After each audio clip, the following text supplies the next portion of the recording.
അപ്പോൾ ഇതേ ഇന്നത്തോടെ ഇമ്പൂറിൻ്റെ അവധിയൊക്കെ തീരണേണ്. എന്നുവെച്ചാൽ സ്കൂൾ തുറക്കണേ, പ്രവേശനോത്സവം ഉണ്ടെന്ന്. അതേ ഞാൻ രാവിലെ എണീറ്റ് ഇന്നലെ രാത്രി ഗ്യാസ് തുടച്ചപ്പോൾ ബർണർ ഇത്തിരി നീങ്ങിപ്പോയി. അതാണ് ആ ഗ്യാസ് കിടന്നത്. ഞാനോർത്ത് പേടിച്ച് ഗ്യാസ് തീർന്നു പോയോ, ഞങ്ങൾക്ക് ഒരു കുറ്റിയുള്ളൂ. അപ്പോൾ അതിൻ്റേതായ ടെൻഷൻസും കാര്യങ്ങളൊക്കെ ഉണ്ടാവുമല്ലോ. അപ്പോൾ ഇത് ഞാൻ ചായക്കൊക്കെ വെച്ച് അതിനോടൊപ്പം തന്നെ ഞാൻ എപ്പോഴും അങ്ങനെയുണ്ട്, ചായ കുടിക്കാൻ വെക്കും, അതിനോടൊപ്പം തന്നെ പുട്ടാണ് ഉണ്ടാക്കണമെങ്കിൽ പുട്ട് വാട്ടാൻ വെക്കും. അങ്ങനെയാണ് വാട്ടാൻ വെച്ച ഗ്യാപ്പിൽ തന്നെ മീൻസ് ചായ വെക്കുന്ന ടൈമിൽ തന്നെ ഞാൻ വെള്ളവും കുടിക്കാം. എപ്പോഴും അങ്ങനെയാണ് ചെയ്യണത്. ആയിരുമ്മ ഡിസ്റ്റർബൻസ് ചെയ്യണത്. ഇന്നലെ അപ്ലോഡ് ചെയ്യേണ്ട വീഡിയോ ആണ്. അപ്പോൾ എനിക്ക് ഇന്നാണ് വീഡിയോ അപ്ലോഡ് ചെയ്യാൻ തന്നെ പറ്റിയത്. അപ്പോൾ ഞാൻ കടലക്കറി വെക്കാൻ വേണ്ടിയിട്ട് ഇഞ്ചിയും വെളുത്തുള്ളിയും കാര്യങ്ങളൊക്കെ. ശരിക്കും പറഞ്ഞാൽ പെണ്ണുങ്ങൾ രാത്രി കിടക്കുന്നത് രാവിലെ എന്തുണ്ടാക്കും, അതെങ്ങനെ ഉണ്ടാക്കും എന്നൊക്കെ ആലോചിച്ചിട്ടാണ് കൂടുതലും കിടക്കുന്നത്. നമ്മത് പറയുമ്പോൾ ഭർത്താക്കന്മാർക്ക് മിക്കപ്പോഴും പിന്നെ അതൊക്കെ വലിയ കാര്യമുണ്ടോയെന്ന് ചിലപ്പോൾ ചിന്തിക്കുമായിരിക്കും. പക്ഷേ അതും ഒരു കാര്യമാണ്. നമ്മത് എങ്ങനെ ഉണ്ടാക്കണം, ഡെയിലി ഒരുപോലെ ഉണ്ടാക്കിയാൽ, ഇപ്പോൾ ഡെയിലി പുട്ട് തന്നെ ഉണ്ടാക്കിയാലോ, ഡെയിലി കടലക്കറി പുട്ട് മാത്രം ഉണ്ടാക്കിയാൽ ഒരാൾക്കും ഇഷ്ടപ്പെടില്ലല്ലോ, നമുക്ക് തന്നെ ഇഷ്ടപ്പെടണമെന്നില്ല. പക്ഷേ ഞാനിപ്പോൾ ഞാൻ ഇന്നലെ രാത്രി കിടന്നപ്പോൾ ആലോചിച്ചത് ഉള്ളിമുളക് ഇട്ട് കടലയെന്നൊക്കെ പുട്ടുണ്ടാക്കാമെന്നാണ്. പക്ഷേ രാവിലെ എണീറ്റപ്പോൾ ആ പ്ലാൻ മാറ്റി. എന്ന് വെച്ചിട്ടുണ്ടെങ്കിൽ ഇമ്പൂറിൻ്റെ സ്കൂളിൽ പോയി പ്രവേശനോത്സവമുള്ള പോയി ഉച്ചവരെ എന്നാണ് പറഞ്ഞത്. ഉച്ച മീൻസ് 12-12:30 വരെ. അപ്പോൾ ഞാനോർത്തു കറിക്ക് ഇനി വന്നിട്ട് ആയിരൂനും ഇമ്പൂറിനൊക്കെ ഭക്ഷണം കൊടുക്കണ്ടേ എന്നോർത്തിട്ട് ഞാൻ വെച്ചത്. കാരണം ഞാൻ എന്ത് ചെയ്ത് കടലക്കറി റോസ്റ്റ് ആക്കിയാണ് വെച്ചത്. ഞാനപ്പോൾ കടല ഇച്ചിരി വെള്ളം പോലെ തോന്നിയപ്പോൾ കടല അരച്ചൊഴിച്ചായിരുന്നു കേട്ടോ. അപ്പോൾ ഞാൻ പുട്ട് ആദ്യം വാട്ടി മാറ്റേണ്ടതാണ്. അപ്പോൾ ചൂടാറി കഴിയുമ്പോൾ അത് മിക്സിയിലിട്ടൊന്ന് ജസ്റ്റ് ക്രഷ് ചെയ്തെടുത്ത് കഴിഞ്ഞാൽ പുട്ടിൻ്റെ കാര്യം സെറ്റ്. പിന്നെ ചുട്ടെടുത്താൽ മതി. ചായ എപ്പോഴും ഞാൻ ഇത്തിരി തീ കുറച്ച് വെച്ചു. പുട്ടിൻ്റെ വെള്ളം ചായ ഒരുമിച്ച് തിളച്ച്. അപ്പോൾ എനിക്ക് ചായപ്പൊടി അപ്പം തന്നെ ഇടൂല. എന്ന് വെച്ചിട്ടുണ്ടെങ്കിൽ മക്കൾക്ക് ബൂസ്റ്റ് ഇടാനുള്ള പാല് മാറ്റിയതിന് ശേഷമാണ് ഞാൻ ചായപ്പൊടി ഇടാറിട്ട.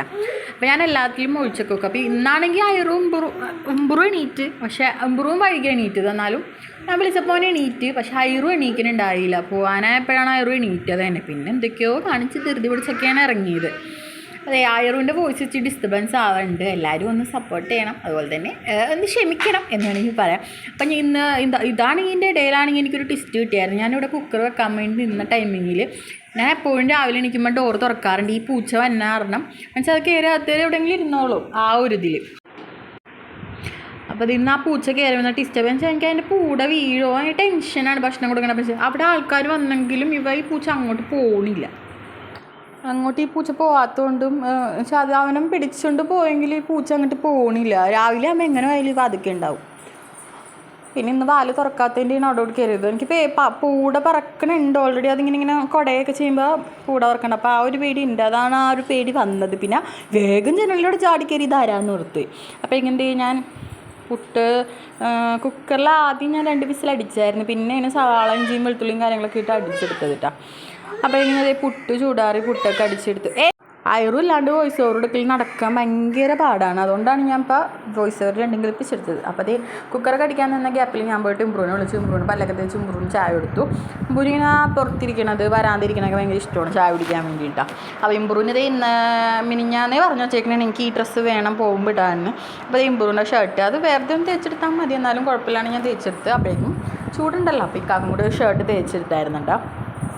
അപ്പോഴും ഇമ്പ്രോട് ഇരിപ്പുണ്ട്. ഇമ്പ്രോ ഓരോ കഥകളൊക്കെ പറഞ്ഞ് എൻ്റെ ഒപ്പം ഇരിക്കണേണ്. അയറുമ്മാനെ ഞാൻ അപ്പം പോയി നോക്കണ്ടെങ്കിൽ അയറുമ്മ അങ്ങോട്ട് എണീക്കണില്ല. ഞങ്ങൾക്ക് പോയി ഉമ്മൊക്കെ കൊടുത്ത് അയറുമ്മാന്ന് വിളിച്ച്. പക്ഷേ ഞാൻ രക്ഷ. ഇപ്പം നല്ല ഉറക്കം. ഇപ്പം വാപ്പിയും ഉറക്കം, അയറുമ്മയും ഉറക്കം. അവർ രണ്ടുപേരും കറക്റ്റ് 10 മണിക്ക് എത്തണമെന്നാണ് പറഞ്ഞു വെച്ചത്.